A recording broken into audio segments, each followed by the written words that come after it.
Good morning, America, and welcome to Global Glimpse. We begin today with a breaking story that's sending shockwaves through Washington and Wall Street. Former Federal Reserve Board Governor Lisa D. Cook has filed a lawsuit against President Donald Trump, challenging her removal from the Fed in what could become one of the most important legal and economic battles in decades. The case, formerly titled Trump v. Cook, is already dominating today's headlines. It could reshape not just the Federal Reserve, but the entire foundation of U.S. economic policymaking. The fight centers on a single but powerful question. Does the president have the authority to remove a sitting Federal Reserve governor for policy disagreements? Or is the Fed truly independent as the law and tradition suggest?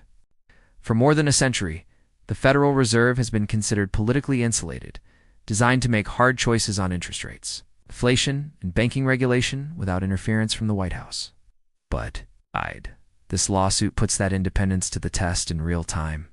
Lisa Cook, who made history in 2022 as the first black woman confirmed to the Fed's Board of Governors, was ousted last month after President Trump cited what he called cause for removal. In his statement, the president argued that Cook had pursued partisan economic policies and that the executive branch has the constitutional NDH authority to hold Fed officials accountable. Cook, however, insists her dismissal was unlawful, saying she was removed for political reasons, not misconduct. Her lawsuit argues that the Federal Reserve Act protects governors from arbitrary dismissal, and she's calling this an attack on the very independence of the central bank.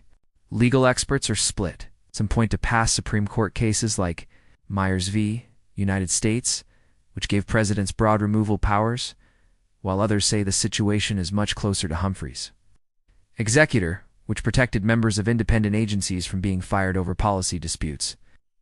The outcome could hinge on how the courts interpret the phrase for cause in the Federal Reserve Act. The political reaction has been swift. Republicans have largely lined up behind Trump, saying presidents should be able to rein in unelected officials who wield massive power over the economy. Democrats, on the other hand, warn that if Trump succeeds, it could destroy the Fed's independence, turning it into a political tool of the White House.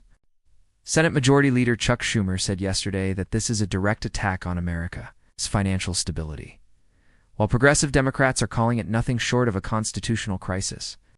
Markets are watching nervously. The dollar surged this morning on news of the lawsuit, and investors are weighing whether a politically controlled Fed would create more volatility in interest rates. Economists are warning that if the courts side with Trump, global confidence in the Fed could weaken, driving up long-term borrowing costs and sparking uncertainty across Europe, Asia, and beyond. Historically, presidents have clashed with the Fed before Nixon in the 1970s and Lyndon Johnson in the 1960s, for example, but never has a sitting governor been fired. That makes Trump v. Cook unprecedented and potentially defining for generations to come. Public opinion is divided. New flash polls show that a majority of Republicans support Trump's decision, while Democrats overwhelmingly oppose it. Independents are split, with many Americans saying they want accountability at the Fed but fear the danger of too much presidential control.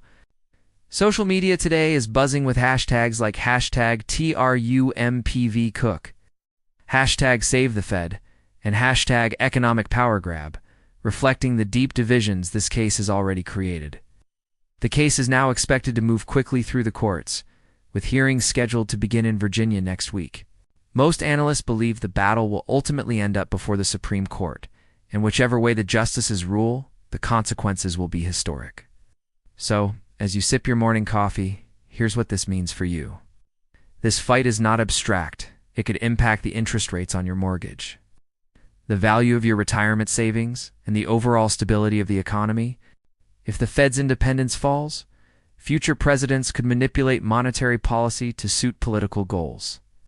If Cook wins, the central bank's independence will be reaffirmed, but the political clash will deepen. This is today's top story, and it's only just beginning. Trump v. Cook isn't just about one governor's job. It's about the future of U.S. democracy, economic policy, and the global financial order. Stay tuned, because this case will dominate headlines in the days and weeks to come. And here at Global Glimpse, we'll keep breaking it down for you step by step. Before we wrap up this morning's coverage, don't forget to hit the like button if you found this breakdown useful, subscribe to the channel for more daily updates, turn on the notification bell so you never miss a story that could shape your future. Drop a comment below. Should presidents be able to fire Fed governors, or should the central bank remain independent? That's it for today's top story. I'm Anchor Name, and you're watching Global Glimpse. Stay informed, stay engaged, and we'll see you in the next update.